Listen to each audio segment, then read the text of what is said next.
I'd like to say good morning, good afternoon, good evening, as we've seen a lot of people from all around the world joining us today. I'd like to welcome you to today's class, which is a Winsor Newton Iris. And my name is Tim DePack, and I'm from Winsor Newton, and I'll be your moderator in the chat room today. I am also being joined by Shealeen Louise, who'll be your artist instructor for today's class. And Shealeen will be taking you through today's class by providing you some information about the products that she's using, as well as showing you some of her favorite watercolor painting techniques, all while creating this beautiful iris using the Winsor Newton Cotman Watercolor paints. She'll also give you a sneak preview of her next class, which is called Grapes, which will be on Tuesday, August 9th at 1 p.m. Central Time. I'll share that link to sign up for the class in advance in the chat. And there was a sketch outline for this class as well, and we will put that link in the chat box as well for those of you who missed it. And upon completion of this class, you'll get a survey in your email. Please let us know what you thought about today's class, how we did, if there's any particular topics you'd like to see Shealeen perform in future classes. Please feel free to join along with and paint with Shealeen, or sit back, relax, and enjoy the class. And just so everyone knows that the replay will be available 24 hours at the conclusion of this class on michaels.com and the Michaels YouTube channel. And with that, I'd like to pass it over to Shealeen. All right, hello everybody, welcome. So glad to see all your smiling faces and little black squares, but today we're going to be painting this iris watercolor. And this is something that I actually worked on when irises were in season, and they're long gone. So this will be fun to bring them back for a minute. So it's going to be a good class. I think we're going to do some color mixing. We're going to do some mixing up of techniques. We'll do some wet on wet and some wet on dry. And if we want to switch to overhead view, I will talk you through the supplies I'm using. So I am using 5 different colors today. I'm using Ultramarine, Yellow Ochre, Cadmium Yellow, Alizarin Crimson, and Dioxazine Purple. I think that's how you say it, Dioxazine. I'm using 2 brushes. These are all Winsor Newton Cotman round brushes. I'm using a size 8 and a size 2. So usually I have a couple of brushes that are around the same size. So today I'm kind of mixing it up. So we've got a big brush and a little brush. If you need a brush that's somewhere in the middle, use whatever brushes you feel comfortable with. This is just kind of what I felt like would be the right tools for me today.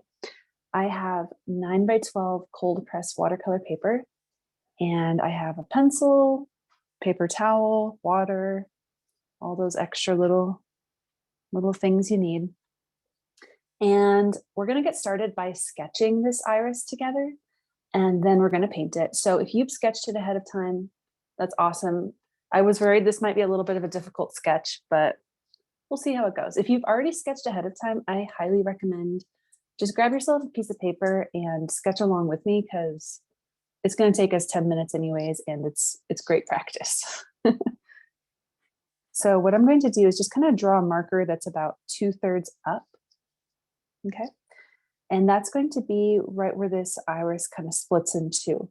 So iris flowers, the petals, we have, some petals are facing down and some are facing up. So in this painting, we're going to be able to see 3 flowers. I'll show you the finished painting. We can see 3 petals that are facing upwards, and then we can see 3 petals that are down. So that line is just going to divide the upper petals from the lower petals. So let's go ahead and start with this center petal. And it kind of is in the shape of, like, I would say this is like, I don't know, looks like a tongue sort of, but it's kind of wavy. So go ahead and get that shape, give it a little bit of wave, not too perfect. There you have it. And let's, from here, go ahead and do these 2 petals that are up on the top.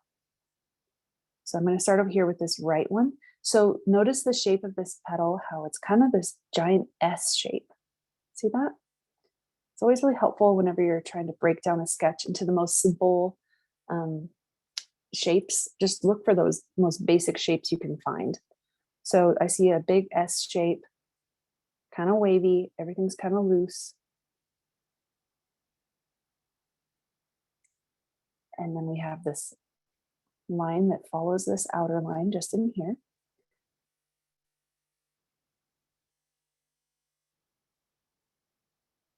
And then, as you can see, I have a few little lines here that will later become veins. There you have it. And I think that that shape feels pretty good to me. So I'm going to go over to this other petal. So this one has kind of 3 C shapes. See that? So I'll start with the one that's the furthest out to the left. And it's okay if this doesn't look perfectly like the sketch. Irises are all so varied and different looking. Every single time you see an iris, it's going to look a little bit different. So it's okay if it's a little bit different from the original sketch. And then this is a good time to just kind of take inventory of it, see if you want to tweak anything.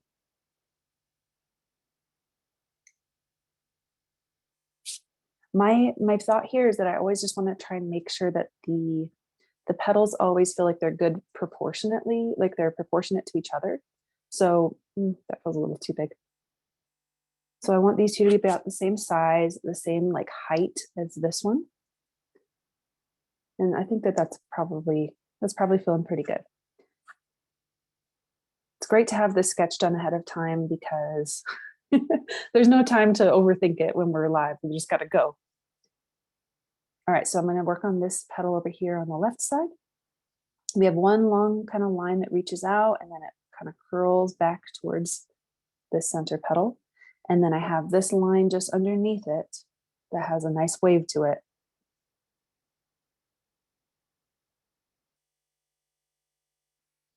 And then the last petal over here.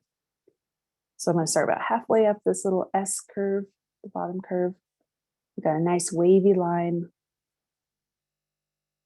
And then we have a line just underneath it, kind of following that shape, connects back. And last little part of this petal. There we go. So the last thing I'll do on these petals is I'm going to go ahead and just draw some little veins as a reference for myself later.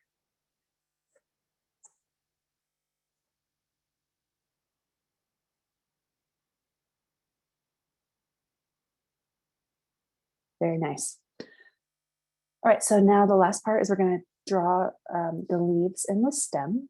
So go ahead and start by just drawing the stem. So the 2 lines, about 1.5 inches or so down. And then this leaf here, so you notice that it's kind of curling in towards itself, towards me, I guess.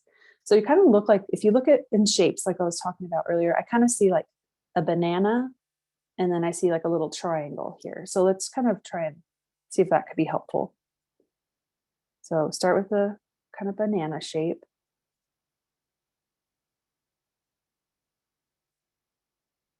And then let's draw a triangle here. And then you kind of adjust all those lines, make it all feel connected and smooth. I think that feels pretty nice. And then I have this other leaf that's just behind the stem.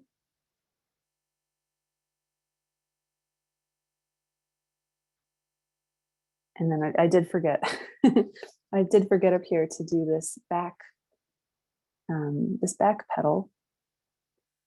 So go ahead and draw the impression of a little petal just behind these 2 petals that are reaching upwards. And hopefully everybody's tracking with me. If you need more time, you just go at your own pace. I know I have to kind of move quickly here, but we're going to move into painting. This is hopefully we won't go over today. I wasn't sure when I was preparing this class. I was like, this might be a long one. I don't know. So if I go over, you can stick with me or not, but we're going to do our best. So let's get some colors mixed. So I'm going to use my larger brush here, my size 8 brush. Set this one aside. And I'm going to mix Alizarin Crimson and Dioxazine Purple, or Dioxazine Violet, whatever it's called. So go ahead and mix those 2.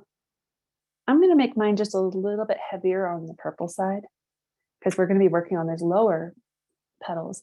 And something that I feel like does give this painting a little bit extra interest is different colors. And a lot of times you see that with iris, that the petals that are reaching upwards are going to be a little bit lighter than the bottom.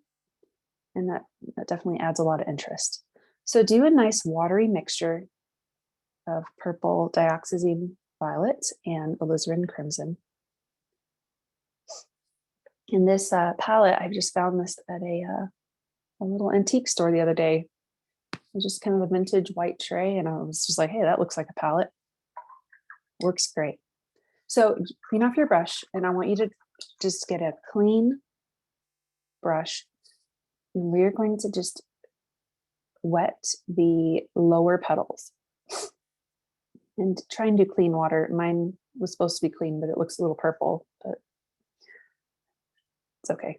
It's all going to end up purple eventually.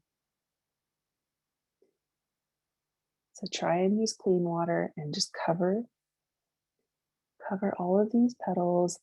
And I'm going to go ahead and suggest that this water is not too soaking. Like, just get it damp, but I don't want this to be like, if you tilted the page, it would drip. We don't want that. We just want it to be damp. Only because we don't have all day. And if you have your paper super, super wet, it's going to take forever to dry. And because, this is a live class, we gotta keep things moving. So I want you to come over here to your palette and grab a little bit of cadmium yellow. And get a strong mixture here, just in the tip of your brush. And we're going to go ahead and just drop some yellow. We're seeing here. Just drop it here. It's okay if it gets into the water a little bit. Just kind of this almost little feathery little bit here at the top of these petals on the right and left. And then we're going to do the same thing right here. And this is definitely going to bleed, and that's totally okay. I want that to happen. But I do want the concentration of color to be just right here in the middle. And I love this. I love how the water just kind of takes it and pulls it in both directions. Let me hold that up for you.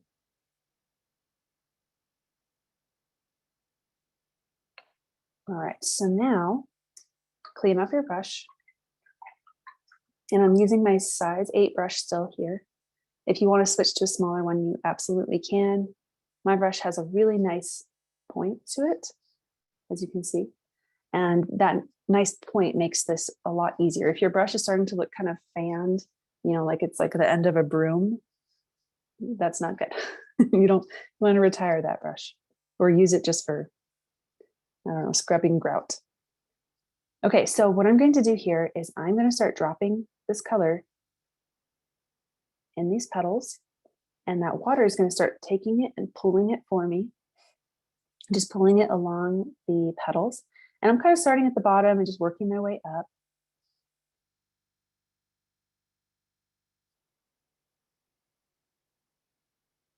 And I want there to be some water blooms. I love just the natural properties of watercolor. I love how the way paint and water interacts, and you get these really interesting little moments and blooms that you wouldn't get if you were doing a different technique, like a wet on dry technique. So go ahead and keep working that color upwards. I do want you to make sure that we keep a little bit of lightness around that yellow. Notice over here in this finished version how there's definitely a lighter purple, and then we have much darker moments. So don't go too dark. We can always add a little bit of deeper values later, but I want to maintain some of that lightness there. Shealeen, I'm just going to emphasize for people at home, it really does depend on the quality of the paper that you're using as well. Because as you see how Shealeen's doing it, she's having it bloom, and then in certain areas it's staying right where you're dropping it down with the brush. So it's really important to make sure that you're using a good quality paper as well. Honestly, I would choose good paper above good brushes and good paint. I like all of them to be good, but if I only could choose one, it would be good paper. I can't work with anything besides like watercolor paper. I didn't used to know that. I used to try and paint on like printer paper, and that does not work. Okay, so this last petal over here, And this one over here is starting to dry a bit. But that's okay. Just working with it.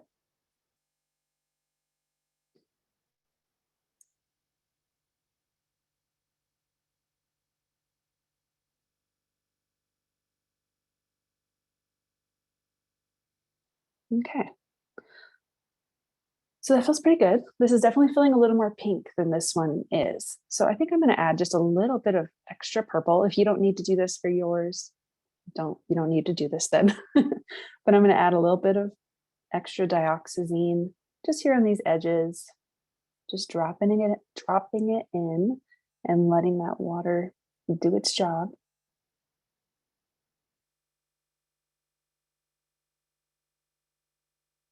No two paintings ever look exactly the same. I can try, but they just never do. And that's honestly pretty cool. I love that it's a little bit different every single time.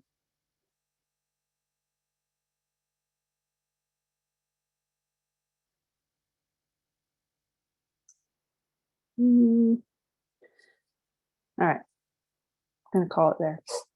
All right, so go up to this, the top part, and remember how we have just these little like gaps between these petals here?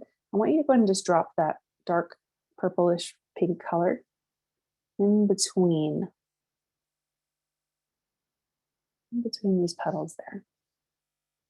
See how that ends up looking a little bit later on?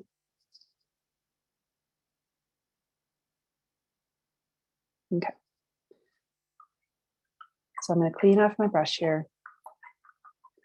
And I'm going to move over to the leaves while this is drying. So I'm going to mix ultramarine blue and yellow ochre, which is a green mixture. You know, blue and yellow make green. This mixture has been just really hitting the spot for me lately. I love the green that these two colors create. I've been using it left and right, all my paintings. So, you know, this is kind of your call. If you want this to be more of a warm color, add a little more yellow ochre. If you want it to be a little cooler, more on the blue side, go a little heavier on the blue. So get to a mixture that you like, that feels good to you. And then we're going to just cover these leaves and the stem. So this is called a wet on dry application. So we have a wet brush, but we're painting onto dry paper. So you're not going to see as much balloons, and the water is not able to just pull the color because there's no water on the paper yet. So we're bringing the water and the paint at the same time.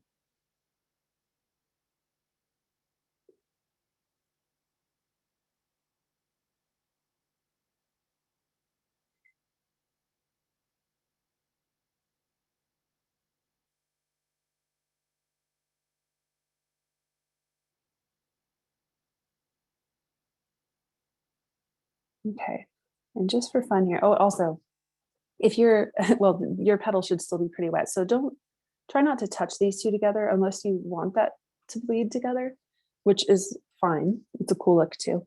But just if you want to keep these two colors separated, just go ahead and come right up next to it.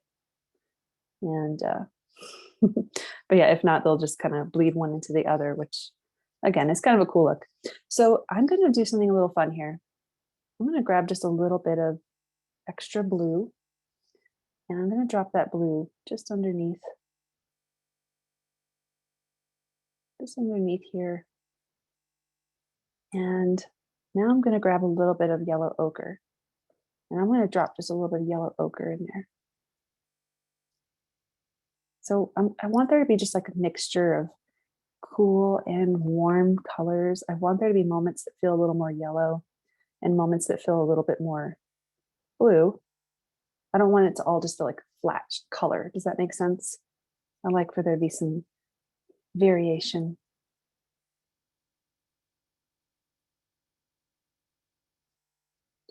And if you are interested in learning more about color theory, on my Patreon next month, July, I'm going to do like a super deep dive into color theory and give you all my tips and tricks, because it's a world.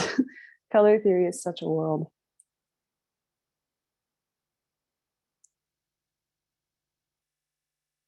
Okay, a little bit more blue over here on this back leaf. And see, this is already looking pretty different than this one, and it's awesome. It's different every time. And so now that these leaves are wet, I am doing what they call the wet on wet technique, because it is wet now. And so now I'm seeing some of that bleed.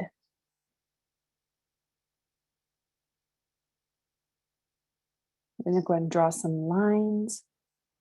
See how there's these lines I have in this finished version? Go ahead and draw a few of those. The water's going to kind of take them and spread them out, and that's totally cool.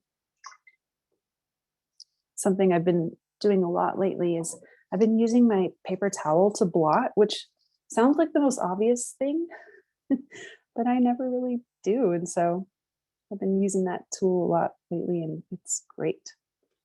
It just helps to lift out a little bit of that color. If you just are a little bit too heavy-handed, just lift it right up. You gotta get it quick. All right, so I'm gonna let that dry. We'll come back later. We'll add a little bit more depth in a bit. But I'm going to move over to our top petals. So I'm going to get just a little bit of Alizarin Crimson, just that pure color. No mixing here.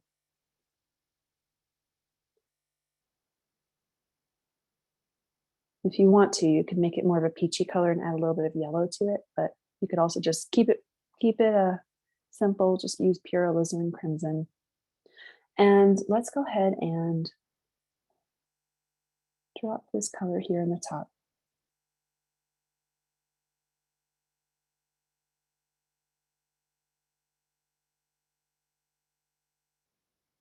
And this is a pretty light mixture here, so there's a lot of water. I am not going too heavy with the color quite yet. And then we'll do the same thing for this back petal.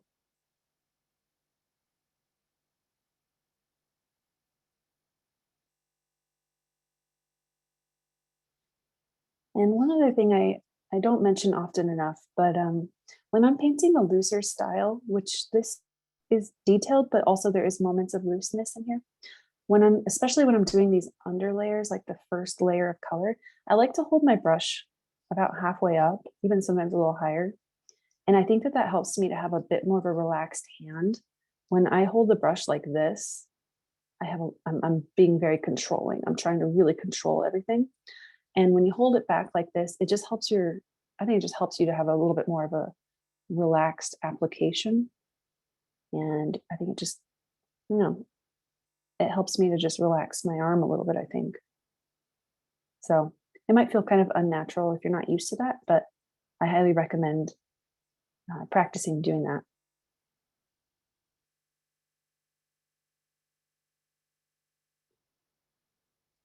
I'm going to add a tiny bit of extra color just to these tips.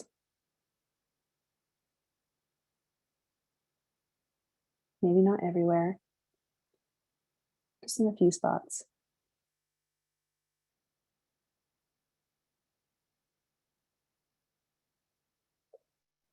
Okay. And I'm just going to sit back and look at it for a second, kind of squint at it, see what needs to be done, what I want to do next.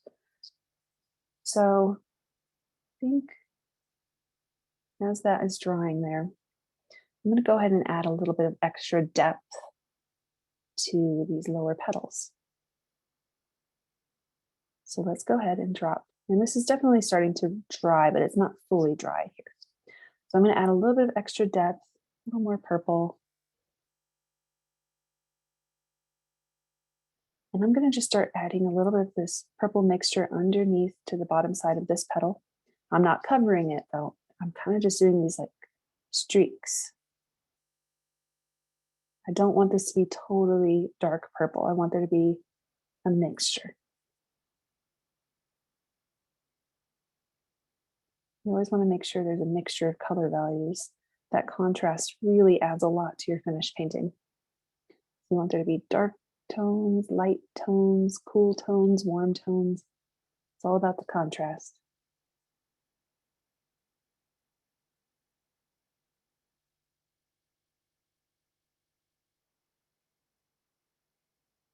Do the same thing over here on the right side.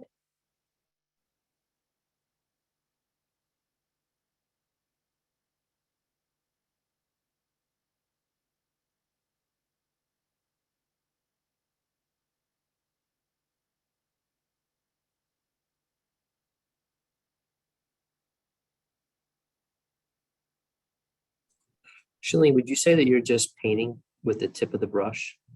Yes. Okay.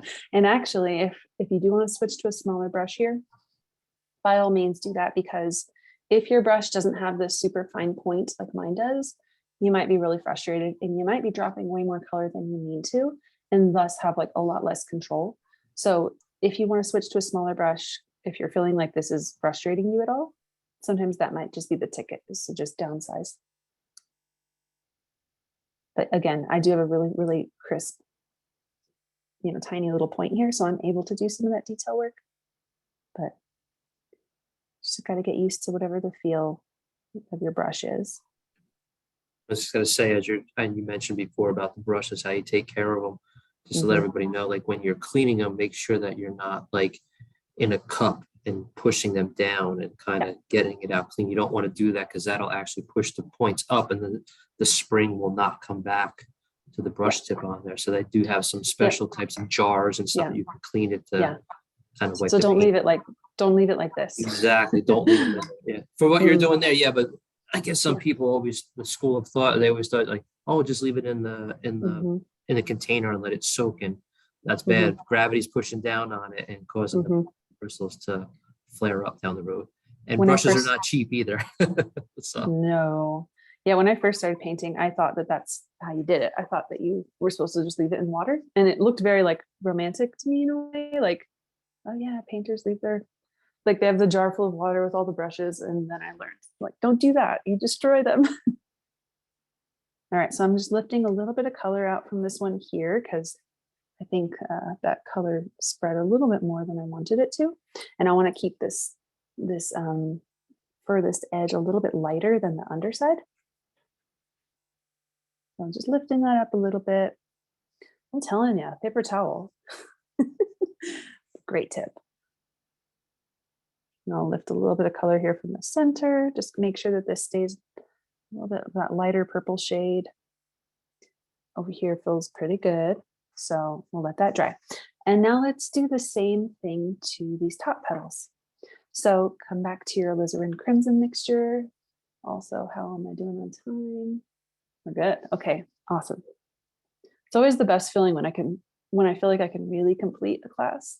Sometimes I feel like I'm at the end just trying to finish it, make it happen. So I think we'll be good today. So I'm going to use my same brush. If you want to switch to smaller, absolutely do it. Maybe like a size 2 or 4. And actually, maybe I will. What the heck? So switching to my size 2 brush. I'll go ahead and drop some color just along these veins that I have here. Right here where there's this kind of curve in this petal, this bend. Go ahead and drop a little bit of extra Alizarin Crimson right there. And you see how this ends up looking later. Adds a lot of interest to this, a lot of movement. I'll go ahead and drop a little bit of Alizarin Crimson on this underside. And then just clean off my brush really quick. And then I'm going to use that damp edge to smooth it out a little bit.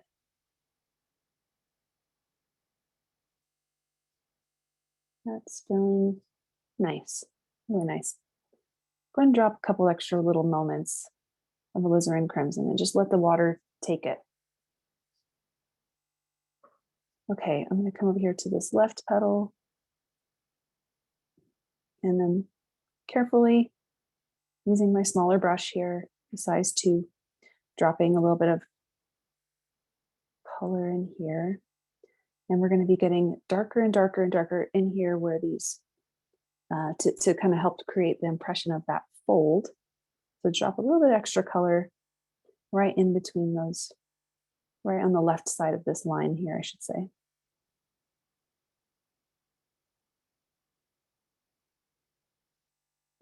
There's a little bug on my paper. I'm going to take that as a compliment. Maybe he thinks this is a real flower. Thought it was real. It's like no pollen here. Sorry, bud.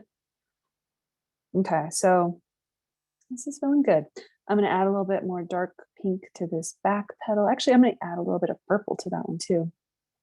Just a little bit of Alizarin Crimson and the Dioxazine Violet.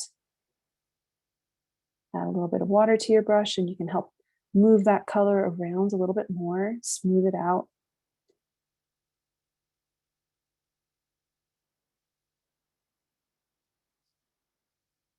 I really want I want these two petals to look different from one another. And the way I do that is I got to drop this extra dark color here behind it so that it creates kind of like this different plane. So drop a little bit of extra dark color back here on this petal that's the furthest one back.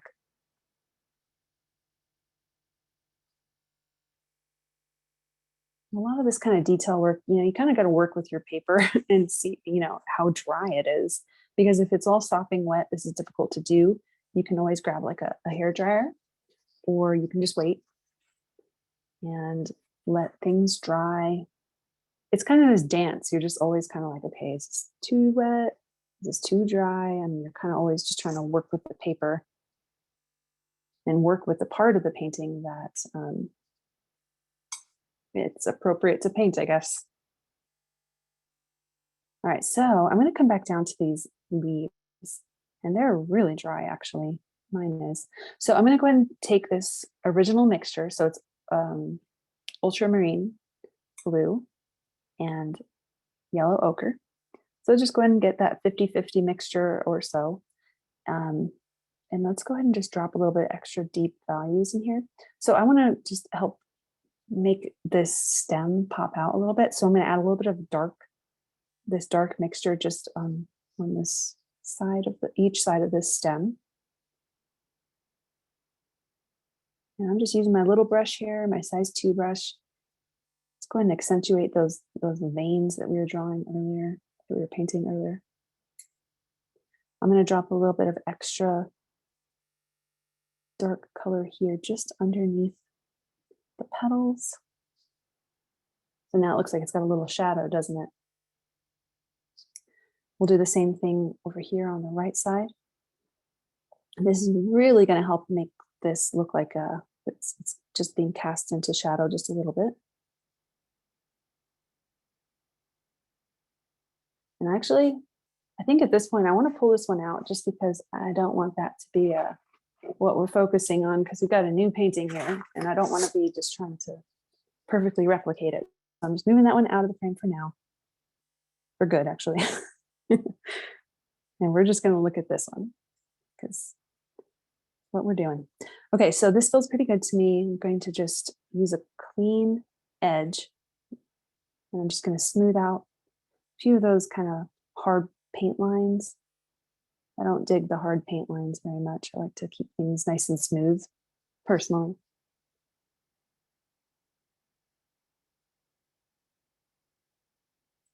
All right.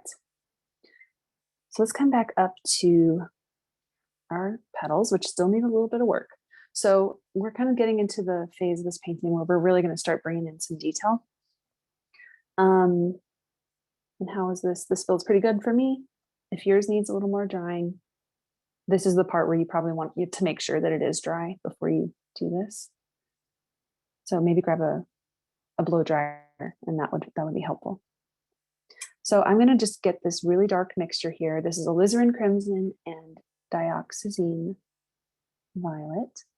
Using my smallest brush here, I'm going to start adding some veins here. So starting kind of at the bottom.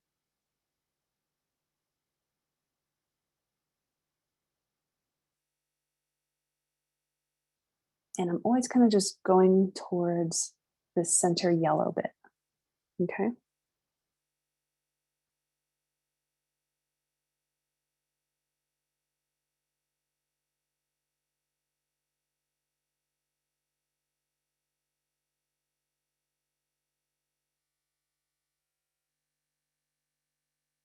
And if you still have a tiny bit of wetness here and there, it's fine. Mine does, and it's not going to ruin it, so I'm not worrying about it.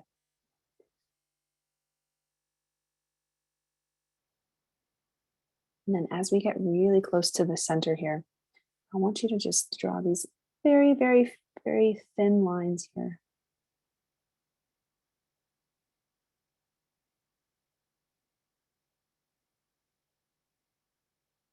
And this part of an iris painting is really just, I feel like this is where like the fun comes in. This is like the character of the iris. With these stripes. And don't worry too much about where they connect and making sure everything is like, perfect here. This is more about an impression. It's about like the feel, but I'll hold this up for you. None of these lines are perfectly connecting and they're not all, I don't know. It's not very geometric. I don't know if that's the right word here, but not very mathematical. I'll say that. And I'm going to add a little bit more dark moments to these tips. Just add a little drama. And I'm still holding my brush about halfway up. Trying to keep it loose, even though I'm doing detail here. I'm not trying to control this and micromanage it and make it perfect. I'm just because something's detailed doesn't mean it's, hyper controlled.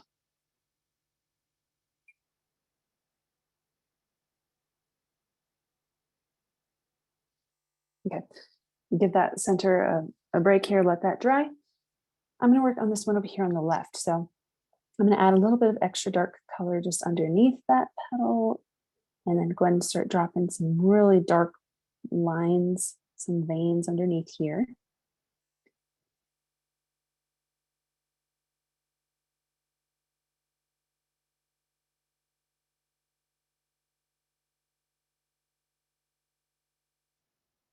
And just to make this front petal pop, because right now it looks like the exact same as this one. So I'm going to try and push this petal back by making it super dark. So give it that dark, dark color value here. And that's helping to just push it back a little bit. Helps this one come forward a little bit.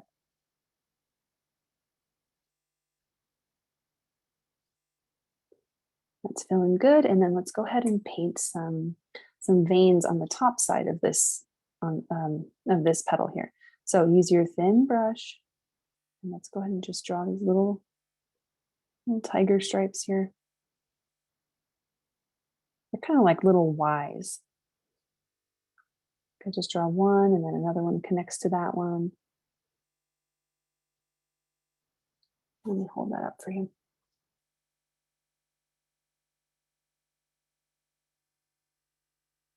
See how there's still some moments of wet paper where there's some bleed, and then there's some spots where I dropped paint on super dry paper, so those are really crisp lines.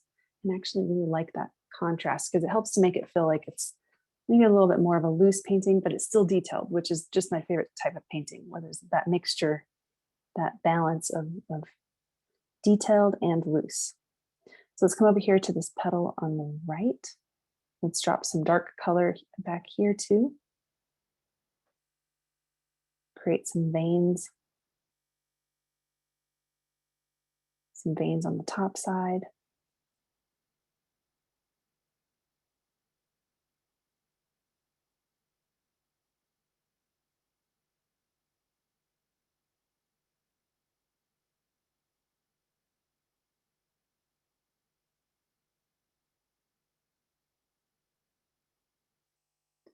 Okay, I'm gonna add a little bit more to this side as it's drying. A little bit more of that super dark color. Also, dioxazine violet is such a dark value. Like, look at this. I mean, on the screen, this probably just looks like pure black, but you can see that it's a darker value than Alizarin Crimson is able to get to. So if you want to, you can just go ahead and drop globs of it back in here, and it's going to be a super rich, deep purple color. Love that. Oh, and then I need to draw these little veins here.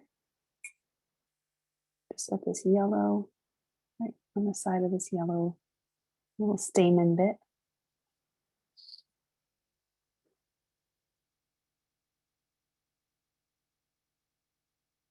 All right, I'm gonna let that dry. Let's go up to these top petals. So we're going to do Alizarin Crimson here.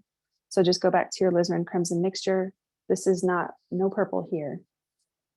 At least if you do add purple here, not too much. And let's go ahead and just deepen some of these veins. So this is kind of a wet on dry technique here. These are very dry, for me at least. So just laying this wet paint on this dry paper, a little bit heavy-handed right there. So I'm just gonna lift that.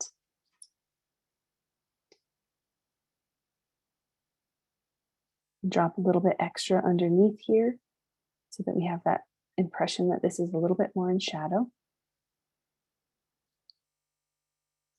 Let's do the same thing for this back petal.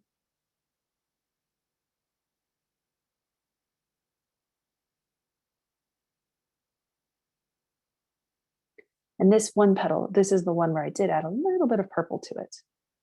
And that just helps to create a darker value for that one, just so it kind of pushes it back a little bit. Okay. Last petal. Ooh, didn't want to do that one. So use your Alizarin Crimson here, and then let's draw some veins.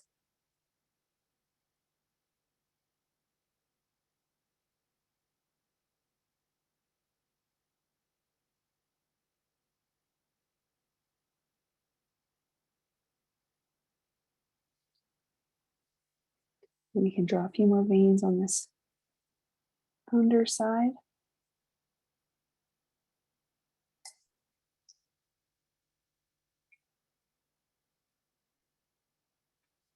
Okay, I am liking how this is turning out. Some final little details I want to do here. I'm going to add a little bit of this extra dark purple color right in here. This is the fun part. I always love to add the really dark values at the end, because those dark values are what makes the painting like start to pop, really pop off the page. But you got to wait till the end for that little satisfying part. Gotta work in layers, and slowly build that color up. I'm gonna add a little bit of Alizarin Crimson to the underside of this petal. And I'm gonna do one more fun thing here. I'm gonna take some cadmium yellow using my small brush here, just pure cadmium yellow. And I'm gonna drop cadmium yellow just in a few of these lighter parts. And it's gonna just merge with the Alizarin Crimson that's wet up here. And I just wanted to give it just this little moment of some extra color, some extra warmth up here. I don't want to cover it though. I'm just kind of trying to add little moments of that yellow. And it's kind of tying it into this yellow here, which feels nice. Maybe it kind of looks like the sun is shining from behind these petals. I just like it. It's a nice little touch. But again, don't cover the petals with this, just some little moments. So let me hold that for you.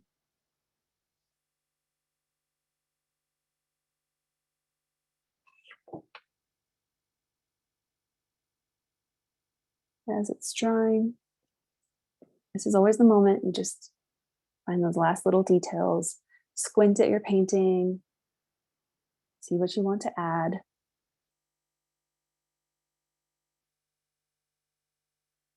A lot of times it's hard to know when is the right time to stop. When do I call it? And that is a question that only you could answer. For me, it's usually, I don't know. Usually I'll start overdoing it, and that's when I know it's like, okay, stop. Put your brush down, you're good. But some people like a painting that has a little extra detail, and some people like a painting that feels a little bit more minimal. It's kind of just personal taste, I think. All right, so we're doing so good here. I'm so glad that I thought I was going to go way over. Okay, so as Tim mentioned, we have a class for you guys to sign up for if you want to. It's going to be August 9th.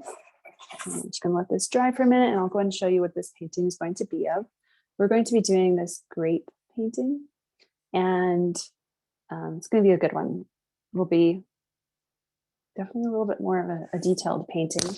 But if you want to sign up for this one, August 9th, and I'm really looking forward to that one. So we have the link for you to sign up.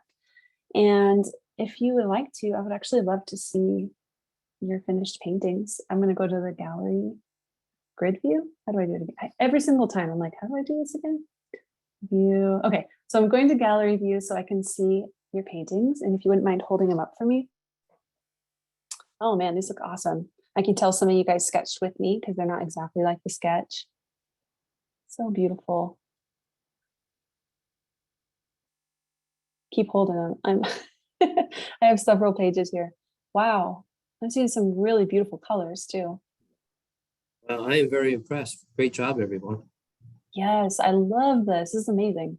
Yeah, some people are using even different colors than I'm using, and I love it because there's so much variation you could do with iris, right? There's so many different colors. Can't wait till they're back next year. But wait for your painting to be totally dry, like not even cool to the touch, and then erase whatever pencil markings you can. I think for me, it's just kind of at the top here. There's probably little bits I want to erase, but I'll go ahead and hold my other finished version. Come on. Put them both here. So they turned out pretty similar, but there's little differences, so to me, it does feel like it's different every time. I think that these ones look a little bit more desaturated than this one feels a little bit more vibrant. But if you're not feeling like totally happy with your finished version, just do it again. Like you never know how the next one might turn out. You might be happier with that one. So, all right.